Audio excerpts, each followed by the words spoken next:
Graça e paz, meus queridos irmãos, que sempre nos acompanham nessas breves meditações que temos gravado, sempre relembrando e sempre aproveitando as sugestões do presente diário.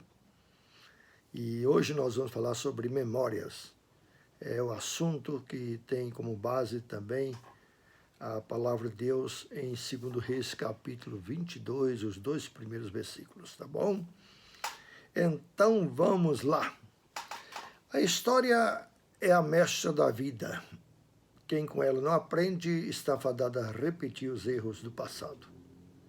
Esse é um conselho de um historiador e um grande pensador romano do passado. É verdade. A história realmente é muito importante. Mas o fato da história e o valor dela não está apenas em recordar o passado, em olhar o passado, mas em olhar o passado para entender o presente. E entendendo o presente, depois de olhar o passado, a gente pode vislumbrar o que poderá e o que nos aguarda também no futuro. Portanto, a história é dinâmica, a história é algo realmente muitíssimo importante. O nosso assunto de hoje é memórias, que é a mesma coisa de história, porque história é a memória do povo, de uma civilização, é a memória das pessoas, não é verdade? Então, hoje o nosso foco não está simplesmente na memória em si, que muitas pessoas não possuem, outras possuem, mas a gente costuma ouvir que o povo brasileiro tem muito pouca memória, tanto é que fica repetindo nas eleições os candidatos que ficam fazendo promessas e vendendo ilusões e as pessoas acreditando. Então é um povo fraco de memória. Um povo fraco de memória é um povo fraco de história. Um povo fraco de história é um povo susceptível a muitos erros. Mas hoje o nosso foco, a nossa atenção, está num dos reis de Judá, chamado Josias. Josias que começou a reinar com 8 anos de idade e reinou durante 31 anos sobre Judá. E foi um rei de destaque, um rei extraordinário, porque o capítulo 22 de 2 Reis, nos 2 primeiros versículos, diz simplesmente isso que eu vou ler para vocês aqui agora. Tinha Josias 8 anos de idade quando começou a reinar e reinou 31 anos em Jerusalém. Ele fez o que era reto aos olhos do Senhor, andou em todo o caminho de Davi, seu pai, e não se apartou dele nem para a direita nem para a esquerda. 2 versículos praticamente sintetizando a vida e a biografia de um rei de Israel. Fez o que era reto perante os olhos do Senhor. Isso é muito importante, essa qualidade. Muita gente quer fazer o que é reto perante os seus próprios olhos ou aos olhos dos outros, mas o importante era reto perante os olhos do Senhor. Isso é que é realmente importante. E depois, ele andou pelos caminhos de Davi, seu pai. Isso significa que, não que Davi fosse seu pai, ele realmente era um descendente de Davi, mas isso significa que ele espelhou-se num bom exemplo, no exemplo de um outro rei que ficara, que foi Davi. Por isso chama de seu pai. E depois não se desviou desse caminho, nem para a direita, nem para a esquerda. E isso realmente não está ligado a uma ideologia política, principalmente, mas está ligado a um estilo de vida onde o equilíbrio, onde ser equilibrado e ponderado é extremamente importante. Porque as pessoas que não são ponderadas, elas facilmente se extremizam, tanto para a direita como para a esquerda. É preciso moderação.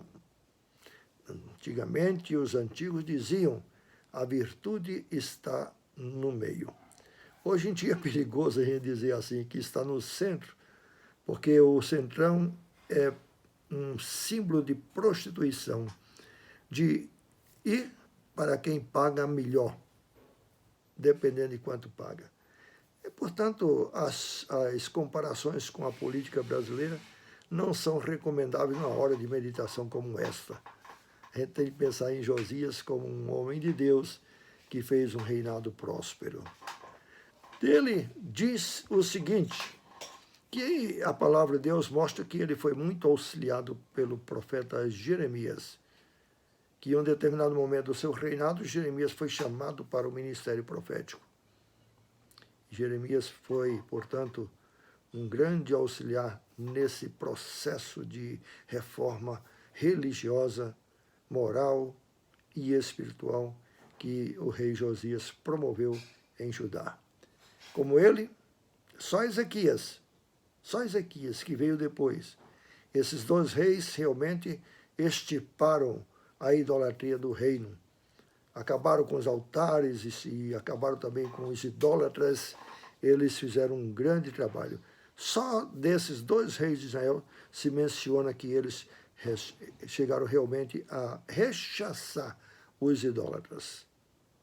Mas a gente precisa compreender a necessidade de rechaçar, ou seja, de cortar realmente o mal pela raiz se quiser fazer a coisa certa. Então, aí está uma comparação entre Josias e Ezequias, ambos ajudados por dois grandes profetas, o primeiro por Jeremias e o segundo por Isaías. É extraordinária essa comparação, é muito importante. Esses dois reis, portanto, fizeram grandes reformas religiosas em Judá, no seu reino.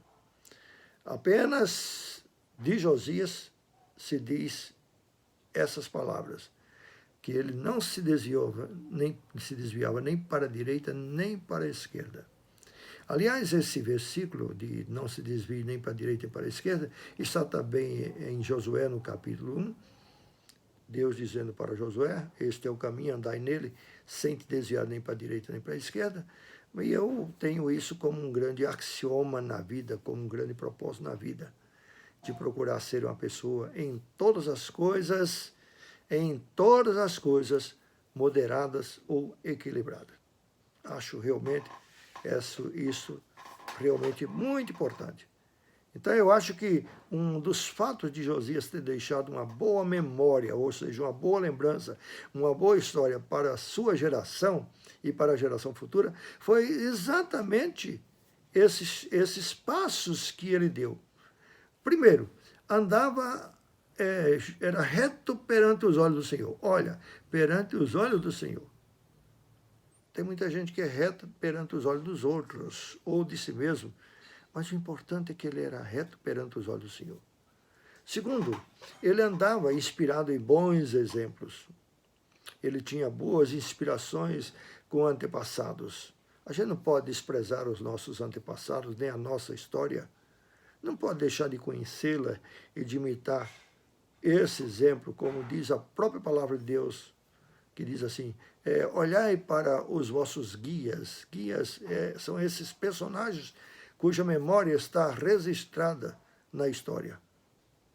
Olhem para eles. Vejam o exemplo que eles deixaram. Imitem essa gente. Então, se você quer ser bem-sucedido na vida, tenha essa memória de olhar para o passado, para os antepassados, imitar realmente os bons exemplos.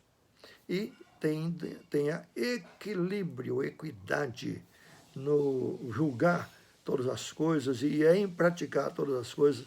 Não seja extremamente acirrado ou apaixonado em qualquer coisa. Sempre esteja susceptível e aberto a uma outra possibilidade, caso você não esteja totalmente certo, para uma mudança, evidentemente uma mudança para melhor. Quem assim procede como Josias, que foi reto aos olhos do Senhor, inspirado em bons exemplos dos seus pais, sem desviar do propósito que era o equilíbrio, quem assim procede, ele está deixando para a próxima geração, para os seus antepassados, um bom livro de memória. É aí então que eu quero fazer com que você pense qual é o propósito da sua vida. Muita gente se preocupa muito em deixar realmente bens materiais, ou então deixar livros escritos, que é uma boa coisa, diga-se de passagem, ambas, na verdade, não tem nada contra, são boas coisas, mas quem é que realmente vai fazer a avaliação final justa e verdadeira? É o homem? É a história? É a nação? É o povo? É os familiares? Realmente eles têm o direito de fazer uma avaliação sobre a minha, a sua vida, do que você está deixando na memória.